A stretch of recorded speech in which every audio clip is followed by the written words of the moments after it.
Hey everyone, welcome to The Week in Doubt, a podcast for atheists, agnostics, and whoever. And this is episode 44. Today's podcast is brought to you by Audible.com. Get a free audiobook download at www.audibletrial.com/The Week in Doubt. Over 100,000 titles to choose from for your iPhone, Android, Kindle, or MP3 player. So right out the gate, I have a correction to make. In last week's episode, I referenced a collaborative effort I had recently taken part in with some fellow podcasters. It seems that I got the two hosts of a Matter of Doubt podcast mixed up with the two hosts from the Why You're Wrong podcast. I believe that's the name of the podcast, Why You're Wrong. And I thought it was the same two guys doing both podcasts, and that maybe they had abandoned the A Matter of Doubt podcast and moved on to the other. But nope, two completely separate podcasts, two completely different sets of hosts. So if you're a fan of the A Matter of Doubt podcast, as far as I know, it isn't going anywhere. And so you don't have to worry about that. And my apologies for possibly giving you an impression to the contrary. So I want to thank Chris Weber of C-Web Sunday School fame for bringing that to my attention. So A Matter of Doubt podcast, still good to go, still out there. And if you want, go to the iTunes store and check it out. It's a good show. And I haven't listened to the Why You're Wrong podcast yet, but the two hosts are very intelligent guys also, and they did a great job during the second round table. I thought they were very insightful and eloquent, so go to iTunes and check out that podcast as well. All right, so I think that's my mea culpa for the week. And regarding my own podcast, that'd be the one you're listening to right now. Something happened last week, and I'd long been dreading it, and the day finally came. I went to upload last week's episode, and I got a message from Podbean saying that I had used up all my allotted storage space. And in case you're not familiar with the process, I was rather naive when I first started podcasting. You don't just record an episode and upload it directly to iTunes. You need a kind of middleman. You have to find a place to host your podcast feed. If you have your own server, or if you have a generous friend or relative who is willing to loan you some server space, you can do it that way. Or otherwise, you have to find some kind of online service that, for a relatively modest fee, will allow you to host your quote-unquote feed there. Then once you get approved by iTunes, you give iTunes the location of your podcast feed, and that allows them to grab the newest episodes from that kind of middleman server and allow iTunes users to download the episodes of your podcast or subscribe to your feed. So I think it was about $5.99 a month I was paying for Podbean, and maybe about 25 episodes ago or so, I had gotten the same message that I had run out of space. And so then I upgraded to a different package, which gave me twice the storage space. And like I said last week, once again, knew someday it was going to happen. I got the message that I ran out of space. So just to be able to upload last week's episode, I had to delete a couple of old episodes. But Podbean does allow you to archive older episodes, whether they're just there for my convenience or people can still access them, I don't know. But rather than upgrade to yet an even bigger and more expensive package, I think what I'm going to do is I'm going to start deleting and archiving certain episodes that I'm not terribly proud of or that I think I could have done better. And what I'll do is I might kind of edit, revise them, and see if I can't convert them to a smaller file size. And maybe that way it'll buy me some time before I really have to think about finding a new host site for my feed or upgrading to a more expensive package. So I might do that. Take certain older episodes I'm less than proud of, see if I can decrease the file size without harming the overall sound quality too badly. And then I'll just re-up them and I'll let you know that it's just a revised version of an older episode. So I just wanted to let you know that. Maybe sometime down the road I'll find another place to host my feed. I know my sister has a server. She's kind of a tech whiz. But I don't know if there's any way to safely and conveniently transfer the feed and the related files from Podbean to there without messing up things on iTunes. But we'll see. I'll look into that and I shall keep you posted. So now that I've taken care of that bit of house cleaning, I have to admit I have no idea what the heck I want to talk about this week. I think what I'll do is I'll just scroll through the HuffPost religion and see if I can find an interesting story. So through the magic of editing, I'm back. And I found a really interesting story, but I got kind of bummed when I looked at the date. It said it was posted on November 8th, and yet it's still sitting in the most popular section of HuffPost religion. So that's not really like the week in doubt. That's like 2 months ago in doubt. But maybe just because it's funny, I'll read it anyway. It's entitled Pat Robertson on Porn, and I'm reading directly from the article. Conservative Christian Pat Robertson said he's shocked that some women watch porn. The religious rights controversial elder statesman brought up the subject during one of his recent 700 Club talk show segments, in which he expressed surprise at the success of the erotic novel 50 Shades of Grey. I've never read that, but I heard it's horrible, and yet apparently a lot of women are spellbound by it. Hopefully that didn't sound as misogynistic as it did in my head. It sounded kind of patronizing when I said a lot of women are spellbound by it. But isn't that the case, at least if you go by what you hear in the media? That the critics think it's kind of junky, and yet I guess it's kind of a guilty pleasure for women. But anyway, before I get myself into any trouble, I'll continue with the article. Turning to his co-host, Christy Watts, Robertson asked whether there was anything in porn that attracts you. A rather stunned Watts said no, but Robertson used the exchange as a segue into the topic of women in porn. We always thought this was a male thing, a boy thing, a guy thing, Robertson said. But now it looks like 30% of women are involved in pornography. By involved, I don't know if he means watching or acting in. I honestly don't know. Robertson also, my voice just cracked like Peter Brady. Robertson also seemed surprised by the runaway success of British author E.L. James' erotic 50 Shades trilogy. The bestsellers were so hot, Barnes and Noble credited the series for a revenue bump, reporting a lower loss than expected in first quarter sales. 50 Shades is a salacious and simplistic saga involving a dashing, wealthy bachelor, a virginal young ingenue. Took me a minute to recognize that word. And many, many sex scenes involving various BDSM themes. Calling author James a housewifey type from some little town in England, Robertson was at a loss to explain the phenomenon. The outspoken preacher was getting no help from Watts, of course, who had already sworn off pornography in all of its forms. For his part, Robertson said he found porn in all its forms boring. Maybe he's watching the wrong porn. Who would have thought, Robertson said.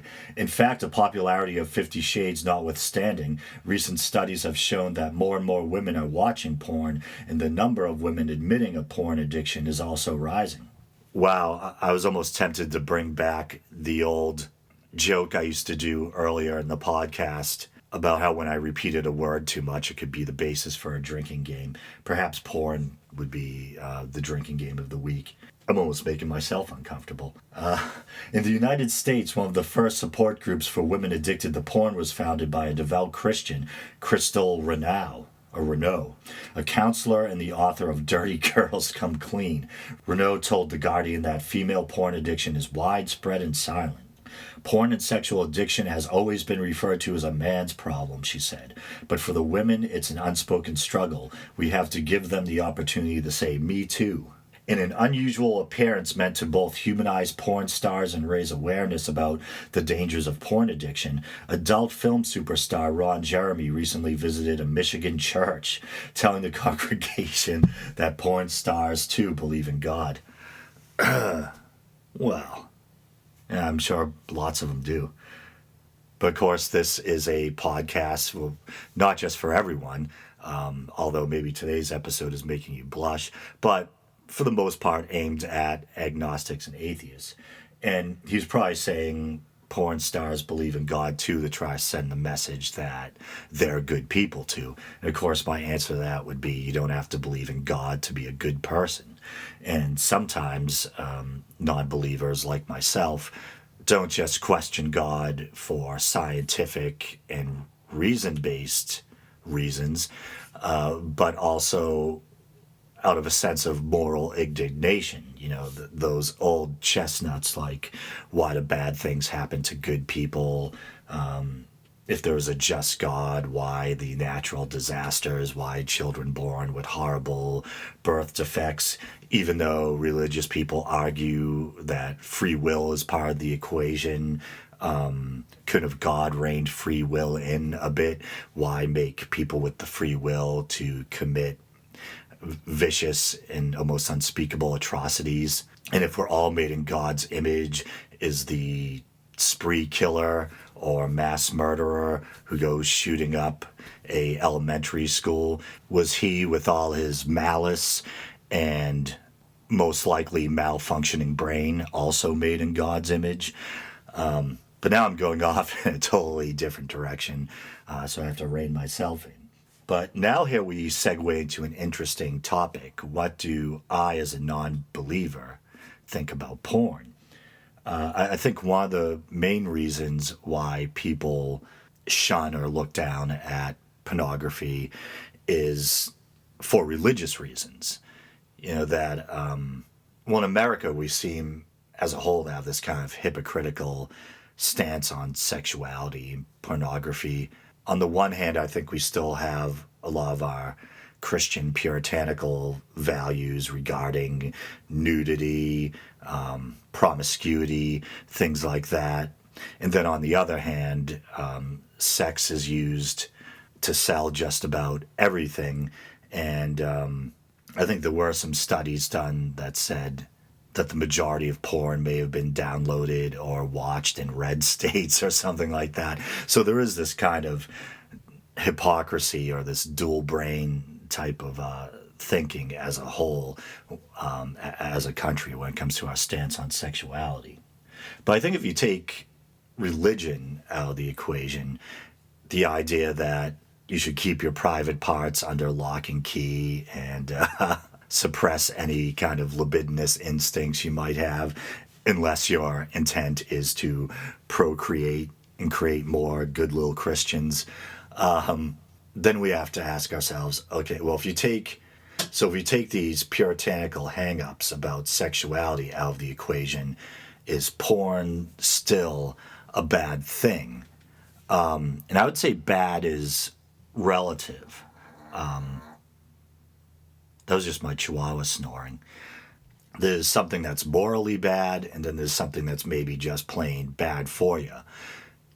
If porn for you ends up leading to porn addiction and it's interfering with your ability to function or your relationships, then I would say, yeah, in your case, it's probably bad. You have trouble controlling the situation, and it's causing your relationships and your quality of life to deteriorate. But if you can watch it in moderation, we're all sexual beings. Without getting addicted, without your quality of life suffering, then, why not? And I guess for me, So as a non-believer who doesn't have any religious hang-ups about pornography, is there anything morally that bothers me about it? I'd say the only moral problem I would have with pornography are the people in it being exploited. And I'm not talking about horrible things like cases where people are exploiting children and stuff like that. Obviously, we can all agree that's wrong. But even mainstream pornography, are those actresses being exploited? And you might say, no, they're doing it of their own volition. They're adults who made the decision to do that. But then I always ask myself, and here's yet further proof that I tend to think too much. Well, were they abused as kids? Do they have self-esteem issues? Do they have some kind of maybe emotional or mood disorder? What caused them to want to do this? And if they were led into starring in adult movies because of self-esteem issues, because they were abused as kids, then I think, yes, you could say in a way they are being exploited. They're kind of a victim of their past. The kind of emotional and psychological issues that might result from abuse may have led them into pornography. But if ideally, hypothetically speaking, you had an adult woman that's just a very sexual, free-spirited being and likes being able to make money off of engaging in sexual intercourse with other adult actors, I morally have no problem with that.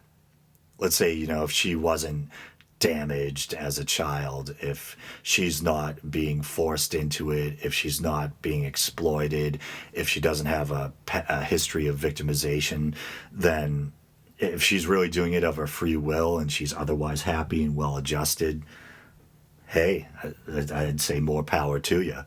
I'm trying to. So, are there any other moral problems I might have with pornography? Well, I guess if you're like a married person and you're looking at it and hiding it from your spouse, I personally, that's between you and your significant other, you and your spouse. But maybe in a way that's like a weird type of cheating. You're getting sexual gratification without your spouse knowing it from this alternate source. And if that snowballs into addiction and starts damaging both your life and the life of your spouse, or the quality of life of you and your spouse, then I think you can make an argument that that's obviously a bad thing, a morally bad thing. But on the other hand, if your significant other or your wife knows you look at porn, and they're supposedly kosher with it, or maybe they even look at it with you, I know some couples do things like that to spice things up, then once again, more power to you. So I guess, in short, to reiterate, I don't have any religious or puritanical hang-ups about pornography. Having somewhat of a Darwinian worldview, I believe that we're hardwired to be sexual creatures that are, in a way, our genes yearn to replicate. As cold as it might sound, and this isn't my whole worldview, but I believe on a physiological and a Darwinian sense, the primary function of living beings is to reproduce. So it's understandable why we are wired with such a strong sex drive, and it's understandable why people would want to look at things of a sexual nature. So to me, as long as no one's being exploited, and as long as it's not affecting your quality of life or the quality of life of those around you, I don't really think it's immoral. Have I looked at it? You don't want the answer to that. If I had a quarter. But anyway, so that's my atheistic take on pornography. And I really don't talk about sexuality much on this show.